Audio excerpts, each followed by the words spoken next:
Now for a Namdeb diamond story. My name's Angie, and in episode 1 of the Namdeb diamond story, I'm joined by Deone Strauss, a geologist at Namdeb. Welcome. Hi, Angie. Thank you so much for having me. Describe how diamonds are formed deep within the earth over billions of years. Thanks, Angie. So I love baking, and I'm going to use that as an example just for everyone to follow with me. Now, imagine you're baking a super special cake, but instead of an oven, we're going to go way, way deep inside the earth to a place that we call the mantle. That's usually your hot middle layer that's always moving and churning inside of the earth. And that's almost 3,000 kilometers into the earth's interior. Now, the main ingredient for our diamond cake recipe is carbon. That's the same stuff that makes up the graphite in your pencils or even the charcoal that you use for the braai over the weekend. So if we look back to millions of years ago, when the earth was first formed, there was tons of this carbon floating around. And deep down there, it's incredibly hot, hotter than any fire that you've ever seen. But lastly, it's also under immense pressure. So you've got this carbon that's been squashed and cooked for billions of years.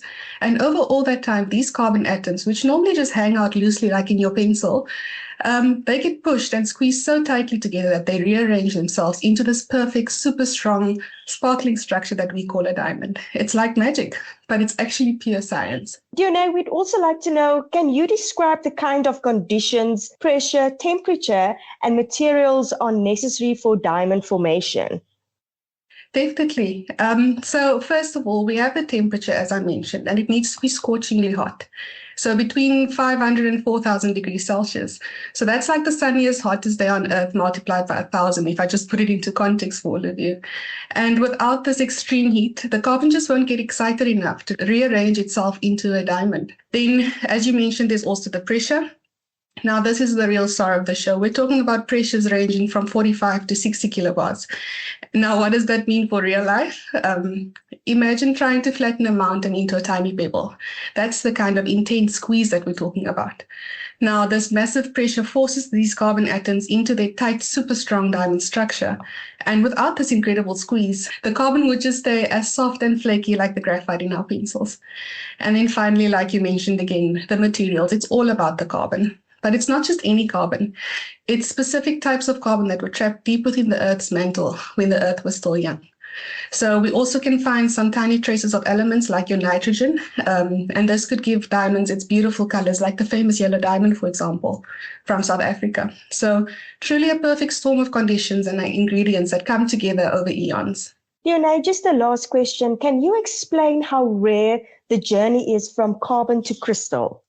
First, you need an absolutely perfect sweet spot deep inside the earth with the exact right temperatures and pressure. And you need the right kind of carbon that's sitting there right at that exact moment as well. But here's the really rare part. It's actually getting those diamonds to the surface. You see, diamonds form so deep that they need a very special kind of volcanic eruption, a super fast, super powerful one to blast them up to where we can find them. And these special eruptions happen in what we call a kimberlite pipe, sometimes even a lamproite pipe. So most volcanic eruptions are more slow and gradual, like the lava oozing out of a volcano, the ones that we always see on TV. But these diamond-bearing eruptions are like a massive explosive sneeze from the earth itself. If the diamonds come apart too slowly, they'd actually turn back into graphite because the pressure and temperature would change and just not be enough.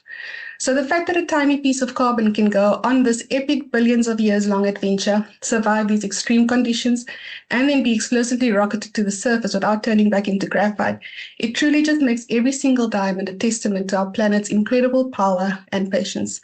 Genuinely one of Earth's most precious and rare masterpieces. Deone, that was wonderful, talking about the formation of diamonds over billions of years deep beneath the Earth's surface. Thank you so much for talking to us.